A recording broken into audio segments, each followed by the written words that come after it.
తమిళ star hero Vijay ఇటీవల రాజకీయ party పెట్టిన సంగతి తెలిసిందే. తమిళ వెట్రి కజగం పేరుతో విజయ్ పార్టీని స్థాపించాడు. విజయ్ రాజకీయాల్లోకి వస్తాడు అనే వార్తలకు తన ఎంట్రీతో ముగింపిచ్చాడు. అయితే విజయ్ పార్టీ పెట్టినా తమిళనాడులో జరిగే 2026 అసెంబ్లీ ఎన్నికల్లో పోటీ చేస్తానని, అంతకంటే ముందు జరిగే ఏ ఎన్నికల్లోనూ పోటీ చేయనని స్పష్టం చేశాడు. ప్రస్తుతం చేతిలో ఉన్న సినిమాలు పూర్తి చేసేసి వచ్చే సంవత్సరం నుంచి విజయ్ రాజకీయాలపై దృష్టి పెట్టనున్నాడు. இது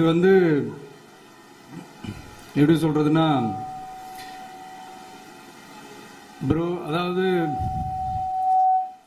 என் நெஞ்சில் குடியிருக்கும் என்னுடைய தோழர்களாகிய உங்க முன்னாடியும் சரி,